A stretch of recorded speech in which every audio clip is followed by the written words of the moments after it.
यह कहानी है सीतापुर नाम के एक छोटे से गांव की, जहां लोग मेहनत, ईमानदारी और भाईचारे से अपनी जिंदगी जीते थे। खेतों में किसान काम करते, बच्चे खेलते और बैलगाड़ियां रास्तों से गुजरती। लेकिन उसी गांव में एक व्यक्ति था, भोलाराम। भोलाराम मेहनत से नहीं, चालाकी से जीना पसंद करता था।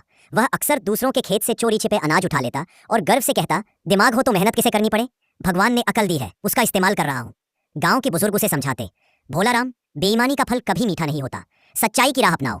लेकिन भोलाराम हंसकर कह देता, आप अपनी पूजा करो, मुझे ज्ञान मत दो। कुछ समय बाद गांव में एक नया किसान आया, गोपीनाथ। वह ईमानदार, सीधा सादा और बहुत मेहनती था।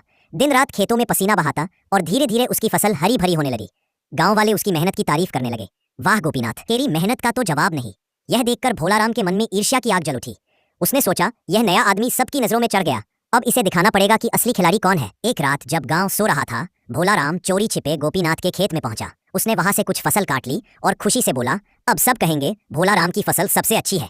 सुबह जब गोपीनाथ ने देखा कि उसकी कुछ फसल गायब है, तो उसने किसी पर शक नहीं किया, बस मुस्कुराकर कहा, शायद जानवरों ने खा लिया होगा, भगवान पर भरोसा रखना चाहिए। लेकिन कुछ ही दिनों बाद आसमान में काले बादल छा गए, तेज हवाएं चली और जोरदार बारिश शुरू हो गई।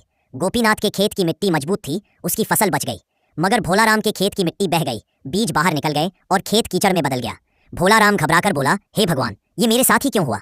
तभी गांव के बुजुर्ग रामदयाल काका वहां आए और बोले, भोलाराम, चोरी के बीज कभी फल नहीं देते बेटे, किसी की मेहनत का फल चुराओगे तो अपना भाग्य खो दोगे। उस रात भोलाराम को नींद नहीं आई, उसे अपने कर्मों का एहसास हुआ।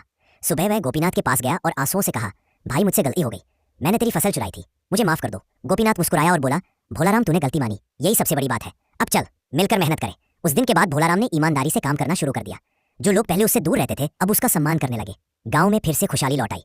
भोलाराम अब बच्चों को समझाता, बेटा, चोरी का धन और झूठ की ताकत कुछ दिन साथ देती है, लेकिन मेहनत और सच्चाई हमेशा जीतती है। और इसी प्रकार सब साथ मिलकर काम करने लगते हैं।